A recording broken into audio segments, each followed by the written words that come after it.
Baik, selamat datang kembali pada mata kuliah manajemen kelas ya. Pada kesempatan ini saya akan menjelaskan terkait dengan bagaimana melakukan pengaturan terhadap lingkungan di kelas. Karena seperti yang kita ketahui bahwa pengelolaan kelas itu tidak hanya terkait dengan pengelolaan peserta didik atau pengelolaan eh, anak didik kita, namun juga pengaturan lingkungan fisik sehingga dapat mempengaruhi bagaimana proses pembelajaran berjalan dengan kondusif dan efektif ya. Nah, pengelolaan lingkungan kelas ini memang menjadi hal yang sangat penting karena dengan kenyamanan, dengan dengan berbagai macam stimulasi-stimulasi yang ada di kelas, alat-alat kemudian hal-hal yang ada di kelas itu dapat kemudian membuat si peserta didik meningkatkan motivasi mereka untuk belajar, ya, sehingga ini menjadi hal yang penting. Nah, mengatur lingkungan kelas yang nyaman itu sangat berpengaruh terhadap terciptanya motivasi belajar dan merangsang pengembangan pikiran, ya.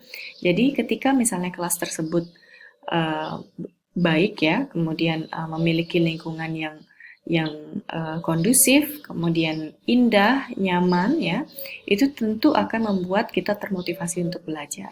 Sama halnya dengan teman-teman, ketika misalnya teman-teman berada di dalam kelas yang kotor, kemudian berantakan ya, kemudian panas dan lain sebagainya. Nah, itu pasti atau tentunya akan membuat kita tidak termotivasi untuk belajar, ya. Nah, di sini kita perlu menciptakan suatu lingkungan kelas yang bersih, nyaman, aman untuk anak dan juga membuat anak termotivasi untuk belajar. Nah, ini juga dapat berpengaruh terhadap bagaimana mereka mengembangkan pikiran mereka untuk atau fokus untuk belajar gitu ya. Karena ketika kita sudah berada di lingkungan yang nyaman, otomatis kita akan dapat berpikir secara jernih, fokus, dan kemudian bisa belajar dengan baik. Gitu ya. Jadi di sini pengaturan ruang kelas itu menjadi hal yang sangat penting. Nah, manfaatnya apa? Ya, seperti tadi sebenarnya sudah cukup disinggung juga ya manfaat dari mengatur lingkungan kelas. Pertama, tentu menekan terjadinya gangguan yang tidak perlu terjadi.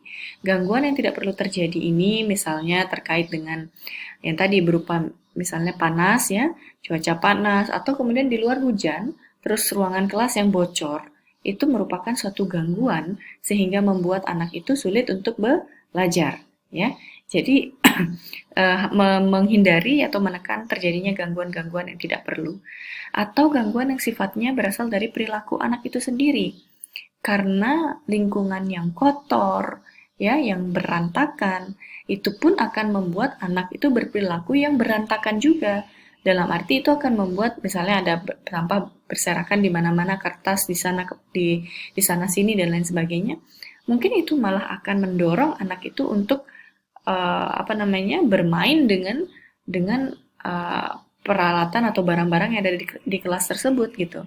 Bermain bukan untuk belajar, tetapi untuk misalnya mengganggu temannya dan lain sebagainya ya. Jadi gangguan-gangguan seperti itu mungkin sekali terjadi ketika ruang kelas itu tidak aman, nyaman, bersih ya, gitu ya. Kemudian yang kedua, mengatur tempat duduk, meja, kursi agar dapat mendorong interaksi guru murid. Nah, kita ketahui bahwa interaksi antara guru dengan peserta didik itu memang apalagi pada anak usia dini ya, itu memang sulit untuk dilakukan karena anak yang berada pada anak usia dini itu memang masih senangnya bermain sehingga fokusnya itu masih kemana-mana gitu ya. Sehingga tantangan terbesar guru adalah untuk membuat anak agar fokus pada pembelajaran yang diberikan. Nah, dengan kita mengatur ruang kelas, khususnya tempat duduk, meja dan kursi, itu dapat membuat anak dan guru memiliki interaksi yang baik.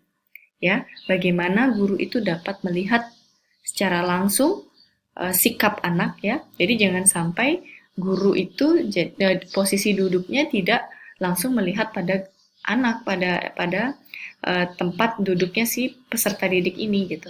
Ya, sehingga dengan adanya posisi duduk yang kurang lebih mungkin berhadapan dengan guru atau di mana guru bisa melihat gerak-gerik dari peserta didik, maka itu akan mendorong interaksi antara guru dan murid, mendorong keinginan murid itu untuk memperhatikan apa yang disampaikan oleh gurunya, gitu ya.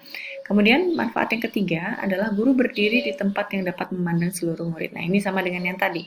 Jadi penting guru itu berdiri di satu titik atau di satu tempat di mana dia bisa melihat seluruh anak, ya. Jadi jangan sampai membuat posisi meja dan kursi itu yang menghindari penglihatan guru ke muridnya, gitu ya. Jadi harus terlihat sehingga guru dapat mengawasi perilaku anak dan kemudian membuat strategi dalam melakukan pengelolaan atau kemudian mencegah terjadinya perilaku-perilaku yang tidak perlu, ya. Kemudian yang terakhir adalah seluruh siswa dapat menyimak semua kegiatan belajar mengajar. Ya, betul ya.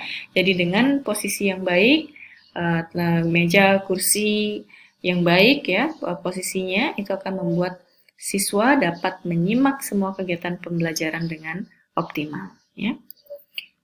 Nah, prinsip pengaturan kelas. Pembelajaran yang efektif dapat bermula dari iklim kelas yang dapat menciptakan suasana belajar yang menggairahkan. Untuk itu, perlu diperhatikan pengaturan atau penataan kelas dan isinya selama proses pembelajaran. Lingkungan kelas perlu ditata dengan baik sehingga memungkinkan terjadinya interaksi yang aktif antara siswa dengan guru dan antar siswa, gitu ya. Jadi pada prinsipnya pengaturan kelas itu memang perlu dilakukan untuk menciptakan suasana belajar yang menggairahkan atau yang dapat memotivasi anak untuk belajar, ya.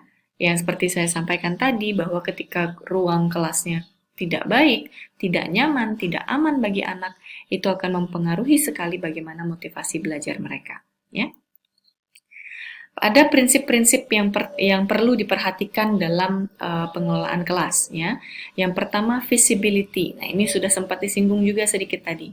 Visibility artinya penempatan dan penataan barang-barang di kelas tidak mengganggu pandangan siswa, sehingga siswa secara leluasa dapat memandang guru, benda atau kegiatan yang sedang berlangsung. Begitu pula guru harus dapat memandang semua siswa selama kegiatan pembelajaran, ya. Jadi visibility ini dari kata visible atau mampu dilihat, dapat dilihat, ya, mudah dilihat, gitu ya. Jadi visibility ini penting bahwa di mana guru harus melihat siswa, siswa juga harus melihat guru dan segala kegiatan yang dilakukan di kelas tersebut, segala alat dan sumber-sumber belajar yang digunakan di kelas tersebut itu dapat dilihat baik oleh guru maupun siswanya, ya. Kemudian yang kedua, accessibility, yaitu penataan ruang harus dapat memudahkan siswa untuk meraih atau mengambil barang-barang yang dibutuhkan selama proses pembelajaran.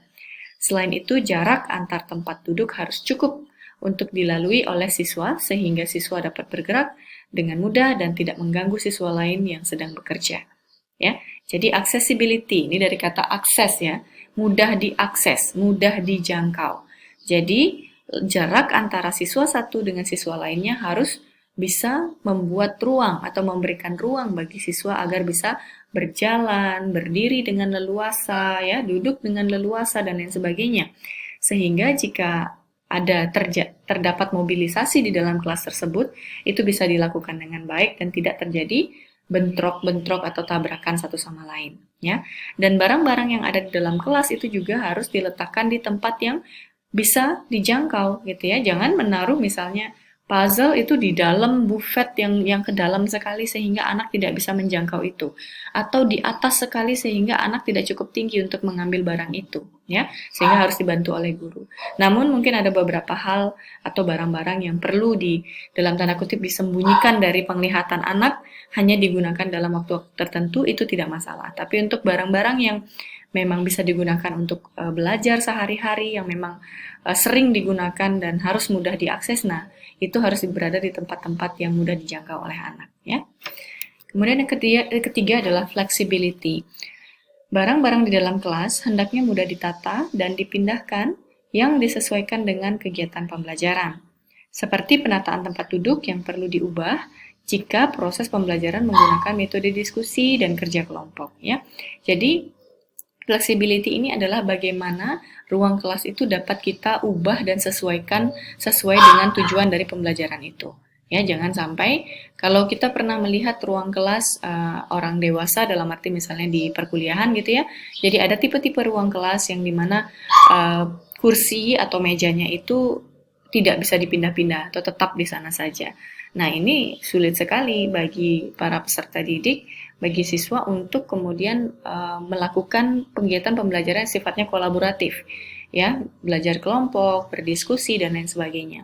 Nah, sehingga pada pembelajaran atau pendidikan di anak usia dini, karena banyak pembelajaran yang sifatnya kolaboratif, maka ini penting menerapkan prinsip flexibility, di mana meja, kursi, dan segala barang-barang yang ada di ruangan tersebut dapat mudah dipindah dan digeser atau disesuaikan sesuai dengan kegiatan pembelajaran. Ya. Kemudian yang keempat yaitu kenyamanan. Kenyamanan di sini berkenaan dengan temperatur ruangan, cahaya, suara, dan kepadatan kelas. Jadi di sini yang membuat siswa merasa nyaman berada di kelas adalah ketika temperatur ruangannya sesuai dengan temperatur ruangan yang memang wajar, yaitu kalau kita tahu mungkin 28 derajat Celcius yang seperti itu, kemudian 29 derajat itu sudah cukup nyaman. Namun di beberapa sekolah yang memang mampu menyediakan air conditioner atau AC ya, di situ akan lebih bagus lagi karena di mana di dalam kelas itu anak kan bergerak ke sana kemari, lari ke sana kemari. Dengan adanya AC itu akan lebih membuat ruangan terkesan sejuk dan sehingga anak itu tidak merasa kepanasan di dalam kelas. Dan cahaya tentu ini menjadi hal yang penting ya, jadi harus ada cahaya yang langsung yang masuk ke dalam kelas tersebut. Ada memang beberapa ruang kelas yang menggunakan lampu sebagai pencahayaan, namun akan lebih baik jika ruang kelas itu sifatnya mendapatkan cahaya yang langsung dari matahari di luar, gitu ya, sehingga itu juga dapat mempengaruhi motivasi belajar anak secara psikologis. Karena ketika kita masuk ke ruang kelas dengan ada lampu di kelas tersebut, maka otomatis otak kita akan berpikir bahwa itu sudah malam dan sudah waktunya istirahat. Ya, sehingga itu akan membuat motivasi belajarnya tidak terlalu tinggi ya. Tapi dengan ruang yang cukup terbuka di mana cahaya bisa dengan leluasa masuk ke dalam ruangan, itu akan membuat kemudian motivasi belajar anak itu lebih tinggi karena diri kita akan mengirim pesan ke otak bahwa oh ini masih pagi, oh ini masih siang ya, sehingga saya harus semangat belajar seperti itu. Kemudian suara juga ya. Jadi suara itu dimana mungkin dari suara si guru, kemudian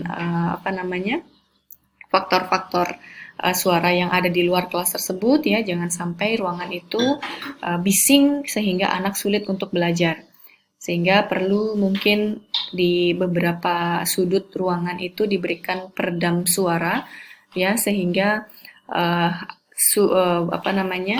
suara-suara yang di dalam ruangan itu tetap berada di dalam ruangan itu saja, tidak kemana-mana, sehingga terfokus pada ruangan itu gitu ya, dan menghindari suara-suara bising yang berasal dari luar.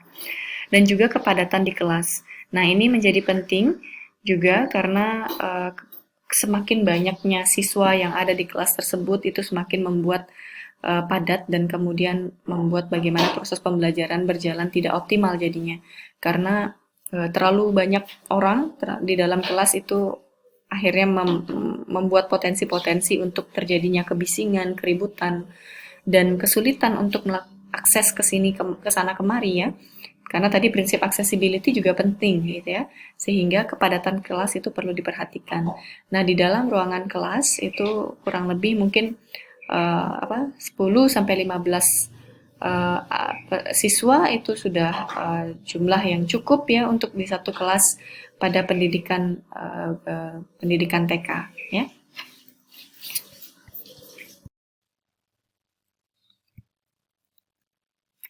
Nah, selanjutnya adalah keindahan ya.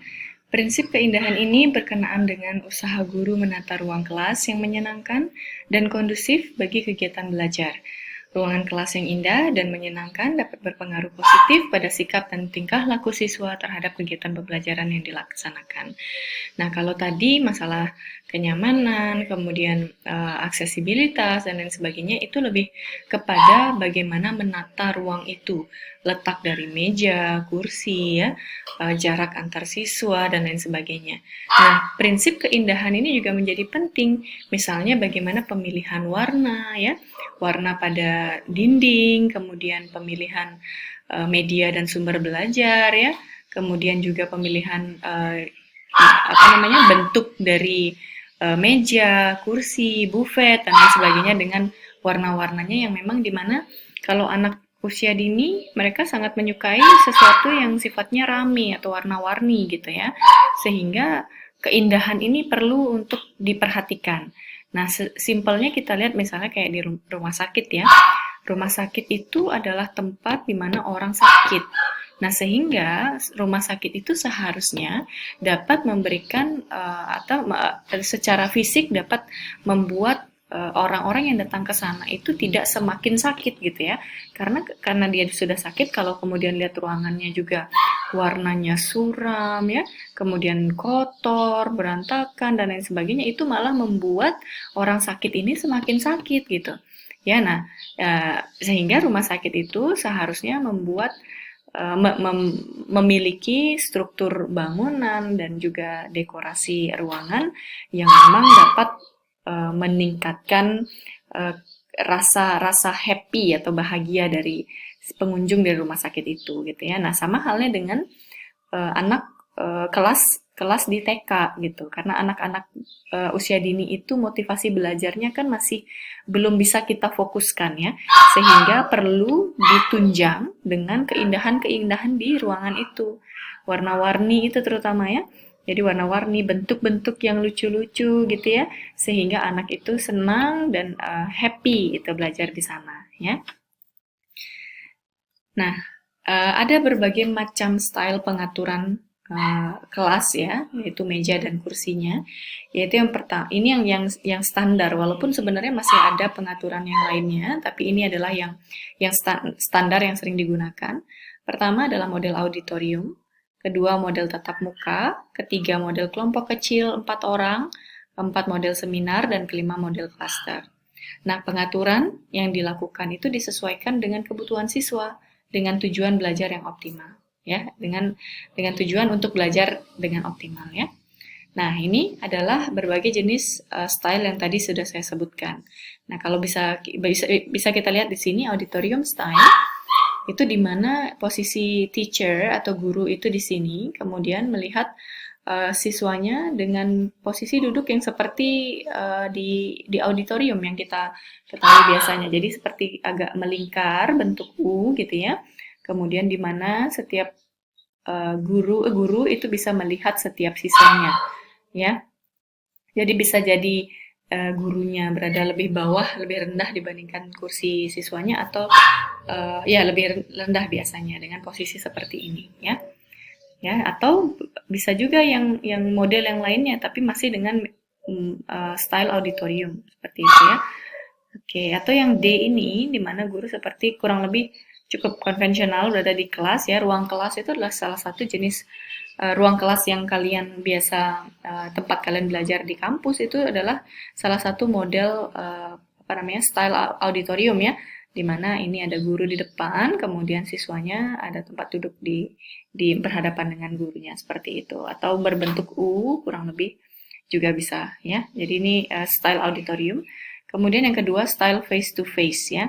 Face to face ini maksudnya di mana memungkinkan siswa yang satu dengan yang lainnya untuk bisa bertatap muka, sehingga menimbulkan atau menciptakan interaksi yang lebih banyak interaksi yang lebih banyak dan baik ya, dan kondusif antar siswa gitu ya. Nah, ini juga ada berbagai jenis stylenya gitu. Jadi ada yang tatap muka seperti ini ya. Kemudian ada juga yang B ya, jadi dikelompokkan menjadi empat anak, tapi di mana di empat itu mereka berhadap-hadapan gitu ya. Atau kemudian yang model C ini, di mana juga dikelompokkan menjadi dalam satu kelompok itu ada 6, di mana mereka bertatap-tatapan, ya sorry berhadap-hadapan. Kemudian yang D juga seperti itu ya. Jadi antara kanan dan kiri berhadap-hadapan. Nah ini prinsipnya adalah untuk memunculkan atau meningkatkan interaksi antar siswa. Kemudian yang offset style ya, offset style itu adalah yang seperti ini. Jadi di mana dia di kelompok-kelompokkan ya, yang 4 orang itu ya, model duduk 4 orang di mana ini seperti ini, namun tidak berhadap-hadapan ya. Jadi diberikan ruang di depannya untuk kemudian mungkin untuk sesuatu yang mungkin bukan pembelajaran yang sifatnya kolaboratif, pembelajarannya tetap individual, namun posisi duduknya yang seperti ini gitu ya, untuk membuat siswa fokus dalam mengerjakan tugas mereka seperti itu ya. Kemudian ada yang seminar style. Seminar style ini seminar itu kan pada prinsipnya juga sebenarnya mirip dengan auditorium style ya, namun bisa kita buat lebih melingkar karena seminar itu biasanya jumlah orangnya itu tidak sebanyak auditorium, sehingga bisa kita buat melingkar seperti ini ya, sehingga juga memungkinkan siswa untuk berhadap-hadapan juga, membuat guru itu bisa gampang berdiskusi dengan siswanya gitu ya. Atau yang tipe B, seminar style yang tipe B juga sama kurang lebih seperti itu. Kita sering lihat jenis-jenis style seperti ini tuh di kuliah ya. Jadi banyak ada ruang seminar, makanya disebut ada ruang seminar, ruang auditorium, ruang kelas itu karena memang peletakan dari posisi meja dan kursinya tuh memang berbeda sehingga penamaan ruangan itu pun juga berbeda. Kemudian ada cluster style di mana kalau cluster itu kan artinya kelompok ya. Jadi siswa itu dikelompok-kelompokkan menjadi beberapa kelompok ya, atau dibuat seperti model B begini. Nah, kita sering melihat di TK itu ada model sentra ya. Jadi memang dikelompokkan mereka dan kemudian entah kita buatnya berhadap-hadapan atau kita buatnya seperti model offset juga silahkan. Tapi intinya dikelompok-kelompokkan menjadi klaster-klaster tertentu. Nah, seperti itu ya teman-teman. Jadi ada beberapa style atau gaya dalam mengatur meja dan kursi yang ada di ruangan kelas gitu ya. Jadi banyak sekali tergantung dari kreativitas gurunya, tergantung dari kondisi kelasnya, sumber daya yang ada di dalam kelas tersebut, dan segala macamnya. Jadi ini adalah tugas dari seorang guru dan juga sekolah untuk memberikan kenyamanan dan keamanan yang paling optimal buat siswa untuk bisa belajar dengan baik ya. Oke, mungkin demikian apa yang bisa saya sampaikan pada hari ini ya. Untuk berikutnya kita akan melanjutkan kepada sesi diskusi dan juga saya akan menjelaskan terkait tugas yang akan saya berikan. Baik, demikian untuk pertemuan hari ini. Terima kasih dan sampai jumpa.